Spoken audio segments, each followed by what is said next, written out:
السلام علیکم dear students, امید ہے کہ آپ خیریت سے ہوں گے۔ آج میں آپ کے ساتھ ایک بات شیئر کر رہا ہوں جو بیسیکلی میں نے خود بھی اپنی زندگی میں ریئلائز کی ہے کہ پاور آف یہ میجک آف ورڈز کے بعض الفاظ ہوتے ہیں، ان کی بہت زیادہ پاور ہوتی ہے اور وہ جو ہے آپ کی زندگی کو تبدیل کر سکتے ہیں۔ ٹھیک ہے جی، وہ کہتے ہیں نا کہ سیف انداز بیاں رنگ بدل دیتا ہے، صرف انداز بیاں رنگ بدل دیتا ہے، ورنہ دنیا میں کوئی بات نہیں۔ تو ایسا ہی واقعہ میرے ساتھ بھی ہوا تھا۔ جب میرے ساتھ وہ میجیکل ورڈز شیئر ہوئے تو اس کے بعد میری زندگی جو ہے وہ آل ٹوگیدر چینج ہو گئی تھی۔ تو میں آج آپ کے ساتھ اپنے پرسنل زندگی کا ایک واقعہ بیان کرتا ہوں اور کس طرح میرا زندگی کو دیکھنے کا پرسپیکٹو چینج ہو گیا۔ اسی وجہ سے آپ دیکھیں کہ ہم چھوٹی چھوٹی ویلاگس سے بناتے ہیں، آپ کے ساتھ شیئر کرتے ہیں، پوڈ کاسٹ یا جو بھی اس کو کہتے ہیں، تاکہ آپ کا بھی پرسپیکٹو پہ افیکٹ ہو جائے اور آپ کو بھی اللہ کرے کہ اس سے کوئی فائدہ ہو جائے۔ تو میرے ساتھ اس طرح ہوا تھا کہ میرے ایف ایس سی میں مارکس بڑے زبردست تھے جی، اور اس کے بعد میں یونیورسٹی کے لیے کوالیفائی کر رہا تھا۔ سارے وہ ایگریگیٹس ملا کے میرے 805 مارکس بنتے تھے۔ جب ہم ایف ایس سی میں ہوتے تھے تو اس زمانے میں اگر 805 مارکس آ جائیں، 800 کو آپ ٹچ کر لیں تو آپ جو ہے یونیورسٹی کے اندر چلے جاتے تھے انجینئرنگ میں۔ پھر ہماری دفعہ ٹیسٹ انٹروڈیوس ہو گیا تھا اور ٹیسٹ کی میں نے بڑی اچھی تیاری کی اور میرے بڑے اچھے مارکس آ گئے تھے، 47% مارکس آ گئے تھے، اور ٹیسٹ کے جو پاسنگ مارکس تھے وہ 40% پاسنگ مارکس تھے جی۔ تو 47% پہ تھے۔ پھر مجھے بتایا یہ گیا کہ وہاں پہ جو ٹیسٹ کی سیٹس تھیں، وہ جو بچوں نے اپلائی کیا تھا ٹیسٹ میں، وہ بہت زیادہ فیل ہو گئے تھے۔ کوئی 146-47 انڈیویجول جو ہیں وہ پاس ہوئے اور 500 سیٹس جو تھیں وہ ساری ویکنٹ تھی۔ تو میں بڑا خوش تھا کہ چلو جی میرا جو ہے یونیورسٹی میں انجینئرنگ میں ایڈمیشن ہو جائے گا۔ تو اسی اسنا میں میری والدہ نے ہمارے ساتھ جو وہ کیا کہ ہمیں، کیونکہ ٹیسٹ کا رزلٹس ڈیلے ہو گئے اور اس کی 40% پاسنگ مارکس پہ لوگ نہیں تھے، تو کافی میرا حل سوچ بچار ہو رہا تھا، کافی اس میں ڈیلے آیا۔ تو میں نے ساتھ ہی ڈگری کالج میں کمپیوٹر سائنس میں داخلہ بھی لے لیا، اور میں تھوڑا سا کیجول تھا۔ بیسیکلی میرا ذہن یہ بنا ہوا تھا کہ بس اب تو بھائی جو ہے انجینئرنگ یونیورسٹی میں اینڈ اپ کرے گا۔ تو ٹیسٹ کی پاسنگ مارکس بعد میں مینجمنٹ نے 33% کر دیا۔ اس کی وجہ سے کچھ جو مجھ سے اچھے گریڈز والے بچے تھے وہ سارے پشاور یونیورسٹی میں چلے گئے۔ تو میں نے جو ریسیپروکل پہ میں نے دیا ہوا تھا وہ لاہور جی ٹی کا مجھے آ گیا، وہاں سے کال لیٹر آ گیا۔ ٹھیک ہے جی، اب یہاں پہ تھوڑا سا ٹرک یہ ہوگی کہ وہ جو کلیریکل سٹاف تھا یونیورسٹی میں، اس نے کیا کیا کہ میرے کیونکہ میں ینگ تھا تو اس میں لکھا ہوا تھا if you want to take admission report to the university, اور ادروائز ہم آپ کی سیٹ کسی کو دے دیں گے۔ تو جب میں وہاں پہ گیا تو اس بندے نے ایک ٹرک یہ کی کہ اس نے میرا وہ جو جوائننگ یا جو بھی تھی اس نے اٹھا کے پھاڑ کے پھینک دی، تو میرے بیہاف پہ کسی اور بندے کو وہاں پہ اس نے بھیج دیا، اور مجھے اس نے کہا جی ہم نے تو آپ سے آپشن مانگا۔ میں نے کہا نہیں، آپشن تو ہم نے پہلے دے دیا تھا، وہ 100 روپے کا فارم ہوتا تھا، اس پہ آپشن میں نے دے دیا ہے۔ سو اینی ویز کیونکہ میرے سر پہ اس ٹائم بڑا بھی کوئی نہیں تھا، پرسو کرنے والا بھی نہیں تھا، اور آپ کو آئیڈیا ہوگا کہ یونیورسٹی کے میرٹ کے اندر ایک جو ڈیجٹ ہوتا ہے اس میں بھی 20 بندے ہوتے ہیں، اور اوبویسلی میرا جو پہلے میرٹ لسٹ تھی وہ بھی میرے پاس تھی، اس کے بعد جس میرٹ لسٹ پہ میں آیا ہوا تھا وہ میرے سامنے تھی، اور مجھے پتہ تھا کہ یہ میرا حق ہی ہے۔ سو اینی ویز میرے ایک دوست نے جب لاہور یو ٹی میں جا کے اس بندے سے ملا جس کو میری سیٹ پہ انہوں نے بھیجا، وہ لاہور میں ان دونوں پڑھتا تھا، تو اس نے کہا میں جا کے دیکھتا ہوں کہ تمہارا کیوں نہیں ہوا۔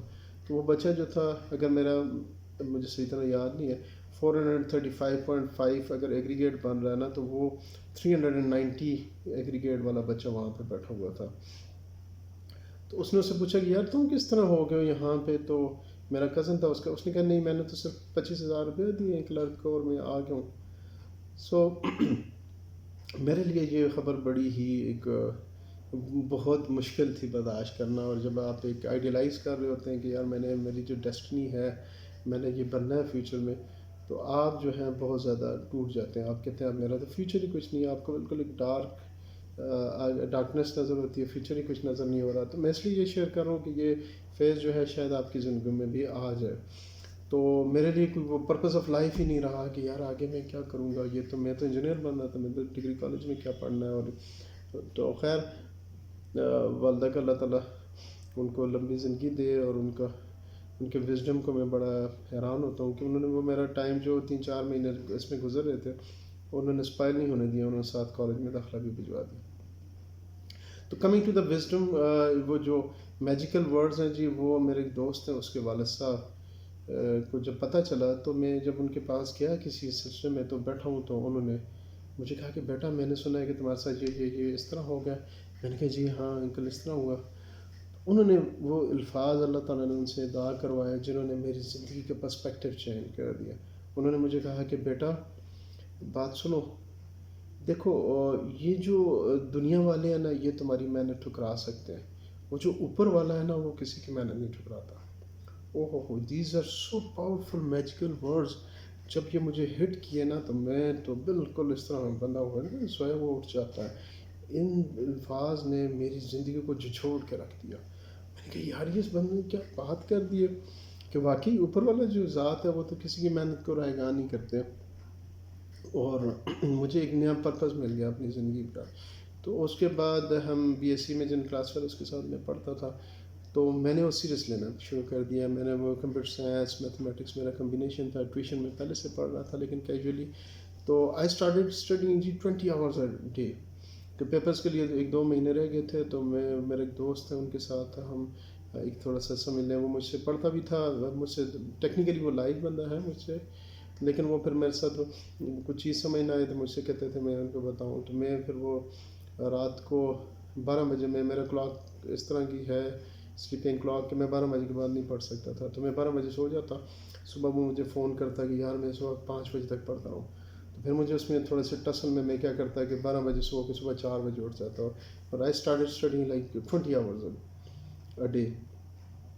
تو اس سے الحمدللہ یہ ہو گیا کہ ایک تو آپ جب مین لاٹ کے اندر بہت سے لیسنز ہیں اس کے اندر، جب آپ مین لاٹ کے اندر کمپیٹ کر رہے ہوتے ہیں تو آپ میڈیاکر سے ہوتے ہیں. جب میں اپنے جو B S F S C کے مین کلاس فیلوز کے ساتھ تھا تو وہ بہت زیادہ لائق بھی تھے، میں نارمل ایوریج تھا ان سے اباؤ تھا.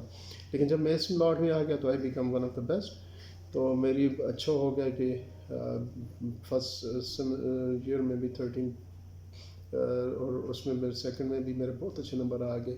اس کے بعد پھر اللہ نے کیا میں قائد یونیورسٹی میں چلا گیا، میرٹ میں چلا گیا، اور اس کے بعد پھر مجھے رائٹ اوے جاب مل گئی. اس کے بعد الحمدللہ اللہ تعالیٰ نے پرسپیکٹیوز اس طرح کھول دیے کہ وہ جو میرے ساتھ جو بچے انجینئرنگ میں جب فرسٹ ایئر میں تھے تو میں جاب کر رہا تھا and they were just confused کہ یار ہماری آگے فیوچر کیا ہے، ہمارے ساتھ کیا ہوگا نا. تو اللہ تعالیٰ نے مجھے وہ دن بھی دکھایا ہے کہ وہ بندے جو انجینئرنگ میں تھے لیکن پریشان تھے، لیکن الحمدللہ آج تو دے آر ویل سیٹلڈ. اس طرح میرا ایک دوست تھا جو ابھی یو کے چلا گیا MBBS ڈاکٹر ہے، وہ مجھے ملا، وہ اپنے 5th ایئر میں تھا. وہ بڑے پریشان تھا، کہتا ہے یار تجھے تو بڑی اچھی جاب مل گئی ہے، ہمیں تو ابھی جابس بھی نہیں ملی، ہمیں یار پتہ نہیں کیا ہوگا. سو میں یہ کہنا چاہ رہا ہوں کہ جن چیزوں کو میں آئیڈیلائز کر رہے تھے جو MBBS ڈاکٹر یا انجینئر وہ اس ٹائم پریشان تھے، اور اللہ نے مجھے ویل سیٹل کر دیا تھا، جاب کے اندر تھا اور میں اچھی خاصی ارننگ بھی کر رہا تھا اور سیونگز بھی تھی. تو آپ لوگوں کے ساتھ میں یہی شیئر کرنا چاہ رہا ہوں کہ ایک تو اللہ کا جو ڈیوائن پلان ہوتا ہے اس کو ذہن میں رکھیں کہ آپ جو سوچیں گے اور اللہ نے آپ کے لیے کوئی بہت زیادہ اس سے بھی اچھا سوچا ہوگا. تو اس چیز پہ آپ کا فرم بلیو ہونا چاہیے. اگر آپ کو ایک ٹیمپرری کوئی آپ کو دھچکا لگتا بھی ہے تو آپ نے اس سے گھبرانا نہیں ہے. تھرڈ یہ ہے کہ آپ نے ہر حالت میں محنت کو نہیں چھوڑنی. میں نے کبھی بھی محنت نہیں چھوڑی. اگر مجھ سے آپ کہیں نا کہ میں کس چیز پہ زیادہ پراؤڈ ہوں تو میں بہت زیادہ محنت کرنے میں اپنے آپ کو پراؤڈ سمجھتا ہوں اور اس پہ میرا فرم بلیو ہے. ٹھیک ہے جی. اور فورتھ یہ ہے کہ جو ڈیسٹنی اللہ نے آپ کو دی ہے وہ لازمی آپ کو ملے گی، بشرطے کہ آپ محنت کرتے رہیں. آپ نے گھبرانا نہیں ہے، آپ نے آگے محنت کرنی ہے. اور اللہ تعالیٰ کی جو دنیا ہے، جس طرح سورہ یاسین میں میرا خیال سورہ رحمان میں ہے کہ اللہ تعالیٰ ایک نئی شان ہے، ہر روز ایک نئی ایک ڈفرینس ہے، ایک اس میں کرزمہ یہ ہے ہماری زندگی میں کہ اس میں ان سین چیزیں جو ہم اینٹیسپیٹ بھی نہیں کر رہے. So there are hidden triggers for us اللہ سبحانہ تعالیٰ کی طرف سے. تو بچوں کو جو ان فیزز میں سے گزر رہے ہوتے ہیں، فرض کریے انجینئرنگ کے لیے وہ جا رہے ہیں یا میڈیکل کے لیے کر رہے ہیں، فار انسٹنس ان کے ٹیسٹ پاس نہیں ہوئے یا ٹیسٹ پاس ہو گئے یا کوئی انسیڈنٹ ہو گیا، تو ان کے لیے اس میں بڑا اچھا لیسن ہے کہ بیٹا آپ نے گھبرانا نہیں ہے. یہ آگے جو اللہ تعالیٰ نے فیوچر پلانز آپ کے رکھے ہیں وہ زیادہ فیسینیٹنگ ہوں گے اس سے بھی کئی زیادہ آگے ہوں گے. آپ نے پازیٹیو رہنا ہے اور محنت کرتے رہنا ہے اور اللہ پہ فرم بلیو رکھنا ہے. آج میرے ساتھ وہ جتنے بھی دوست ہیں ماشاء اللہ سب کامیاب ہیں. اپنا خیال رکھیے گا. ہوپ کہ اس سے آپ کو فائدہ ہوگا. Thank you.